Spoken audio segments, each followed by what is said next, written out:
time he talked about his dream, a lot of people felt he was mad or crazy, silly, dreamer, time waster and everything. But he had a dream, and he came up and he spoke up and he said, I believe that one day the black child and the white child will be playing together in the playground. At that time, black people, obviously there was slavery, so the people would have looked at him and said, oh, Martin, you really want to die.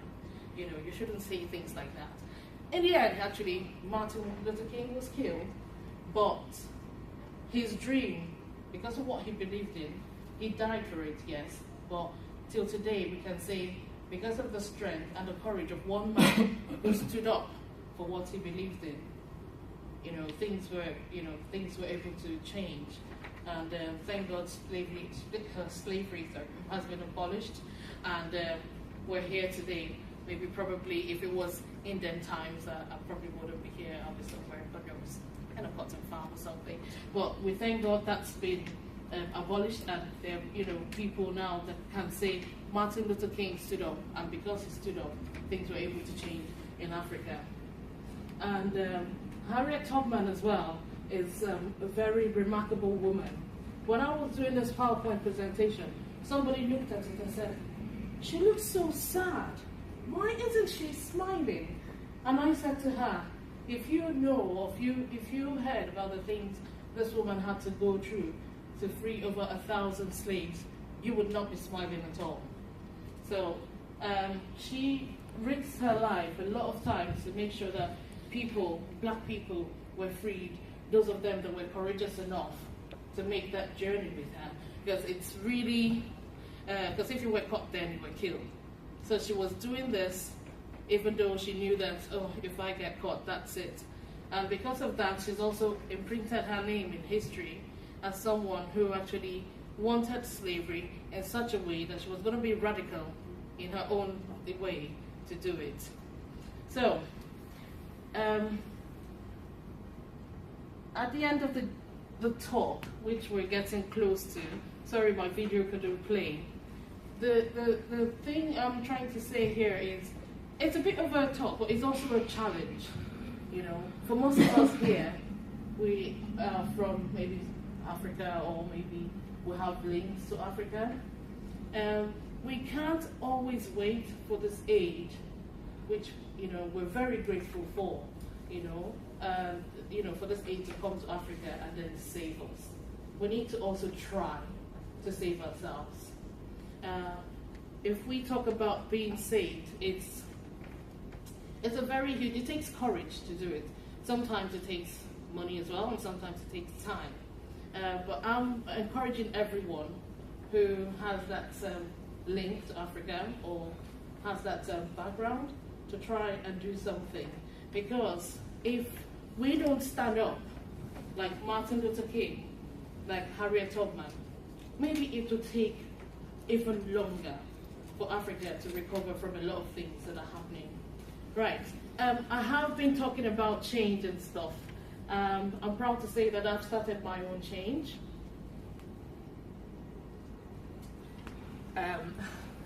I recently started a non-governmental organization called the Goldfish Initiative for Illiteracy and Poverty Alleviation. The reason why I did that was I wanted to, because I believe that education is the first step for most African children from the poorest part of our community in Africa. Education is the first step for them out of poverty. And according to a recent UN survey, over 30 million children in Africa cannot read or write. So I look at these figures, they're very scary figures. And people might say, oh no, it's not really, how come 30 million people? They're there. And these are people from the poorest of our society in Africa. These are people who live on less than $1 a day. So in my own way, I've started this initiative.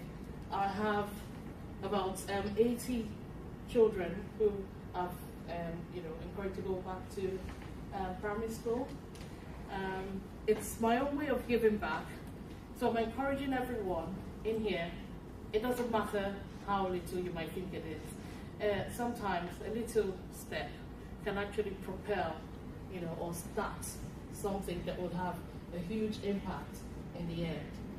So I'm going to end my talk in saying, arise Africa, there is hope. And if you look at the children smiling, it says it all. So let us join hands together and make this once great continent great again. Arise Africa. Thank you.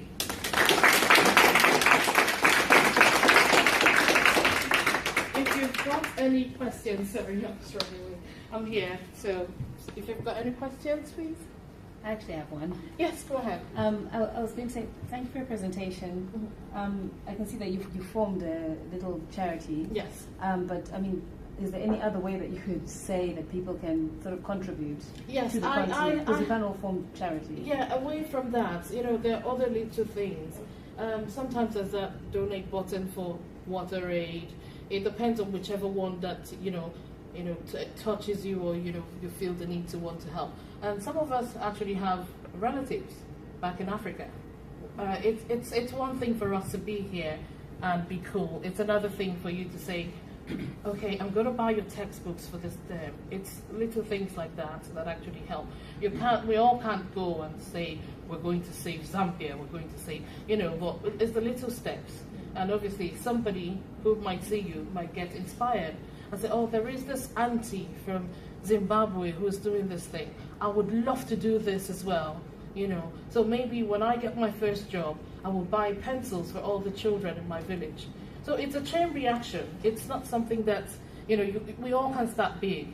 Obviously, I did play with the idea of having an NGO in my head, and I was terrified at first. I said, I can't do this. It's too big for me. And I've just started in September, and there are people coming up and saying, oh, we want to help, I'll say, you can give books, you can, it's not always a donation of cash. You can even mentor the children, you can teach ABC 1, 2, 3, and, little things like that. So, yeah. Yeah. So, for your organization, is there any chance, we can sponsor a kid, for yes, clothing, you can. Education, absolutely. paying money monthly, then it goes toward absolutely, absolutely. My website is almost done because it's being constructed by my husband. I've told him, if you don't build this website, I'm not going to give you jollof rice anymore. And he knows I mean it. So he's English from Newcastle, and when he came to Africa with me, because I've been telling him, and it's one thing to hear, it's another thing to see it live. So I've been telling him about this, and when he saw the work I had been doing, he was very, very, proud of what I was doing. So he came back. I didn't even ask him. He's like, "Where's your laptop?" And he started building this website for me. So obviously, I can take your name or your contact number if you want, and I would, forward you the link when it's completely done. What you can also do is, if you can send an email yes, I can send it to you. It out to the network. Absolutely, yeah, I can do that. Any other questions? Sorry, I'll come back to you. Since you raised your hand first. You did mention that education was one of the ways to change perception in Africa. Yeah. But I'm just thinking, we've come to a stage where I think I do know that in Africa there's some people who are educated, but the majority now begin to see the importance of education. Apart from education, is there any other thing that stops us from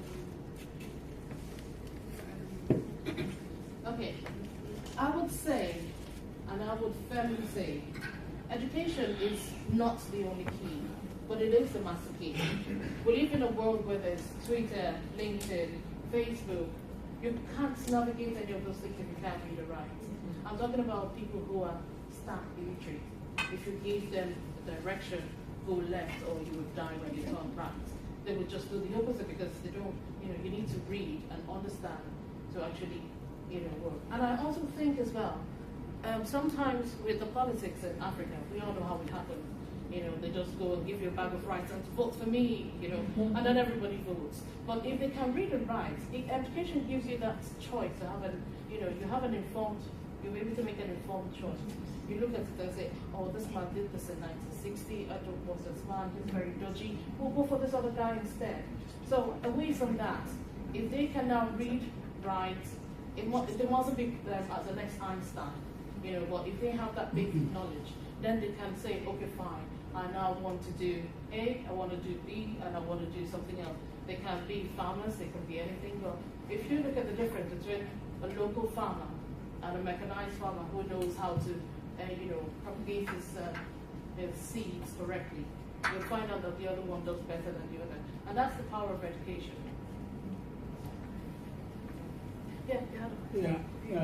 Just thank you very much for the presentation, which is very good, really, and inspiring.